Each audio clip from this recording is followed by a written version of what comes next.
Маңғыстаумұнайгаз акционерлік қоғамы жас мамандар кеңесіне 10 жыл толды. Осы уақыт ішінде бірлестік аймақтың жүздеген жас мұнайшылар үшін көшбасшылық пен кәсіби даму мектебіне айналды. Мұнайшылар мерекесі салтанатты жағдайда атап өтті. Жас мамандар кеңесі 2014 жылы бастамашыл және талантты қызметкерлерді біріктіру, олардың кәсіби дамуына қолдау көрсету және компанияның дамуына тарту мақсатында құрылған.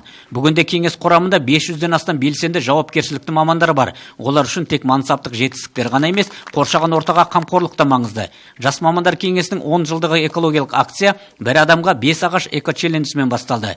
Жас мұнайшылар 100-ден астам көшет отырғызып, қаланы көгалдандыруға нақты үлес қосып, компанияның тұрақты даму және әлеуметтік жауапкершілік құндылықтарына берік екенін көрсетті. Осы тал егу акциясын ұйымдастырып жатыр екен. Соған біз де Маңғыстаумұнайгаз басшылығы қатысып, бірге сол жас мамандармен бірге атсалысып жатыр. Енді атам қазақ айтқан, жаңа атаңнан мал алғанша тал қалсын деген біздің барымыз табиғатымызды жасылдандыру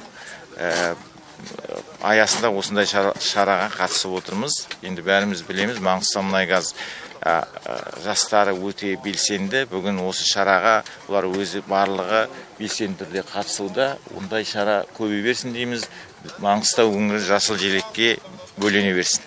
Сонымен қатар эко бастаманы қолдаған қатысушылар енді эстафетаны аймақтағы басқа компанияға беріп, табиғатқа қамқорлық дәстүрін жалғастырады. Біз Маңғыстаумұнайгаз компаниясының жастары бір адам 5 ағаш эстафетасын су өндіру және тасымалдау компаниясына жолдаймыз. Мамандары осы соңғы жылдары өте ауқымды шаралар жасап келіп жатыр. Әлеуметтік жағдай төмен отбасыларға тамақпен қамтамасыз, киіммен қамтамасыз ету және де ерекше балдарға ДЦП ауруларында шалдыққан балаларға сондай бір көмектерін, қаржылай көмектер жасап жатыр. Және де жастардың өзінің жеделдік істерін арттырып, квиз ұйымдары ұйымдастырылып жатыр. Онымен қоса компаниямыздың дамуына үлкен септік жасап, проекттер жасап жатыр. Компаниямыздың ішкі ысырапсыз өндіріс деген секілді немесе оптимизация мәселесі бойынша қазіргі таңда жақсы шаралар жасалып жатыр.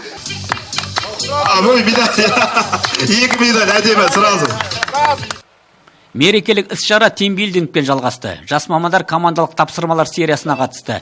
Бұл сенім, коммуникация және ұжымдық бірлік дағдыларын дамытуға бағытталған. Ашық ауада бейресми жағдайда қатысушылар көшбасшылық қасиеттерін, шығармашылық қабілеттерін және командалық жұмыстағы шеберлігін көрсетті. Осындай әрекеттер жас мамандар кеңесінің дәстүріне айналып отыр. Олар корпоративтік мәдениетті нығайтуға, қызметкерлердің шығармашылығын арттыруға және компанияның әртүрлі бөлімшелеріндегі әріптестер арасында достық қатынастар орнатуға көмектеседі.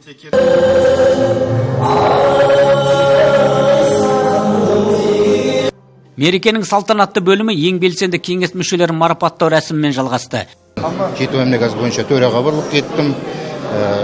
Сол жылдар арасында біраз белестерді, біраз науқандардың басын бағындырдық.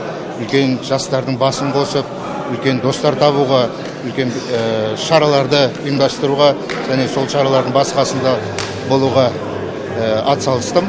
Оған өте қуаныштымын. Және де бұл мерекелік тойды шын жүректен барша әріптестерімді құттықтаймын. Және үлкен белестерде көріне беруге тілектеспін.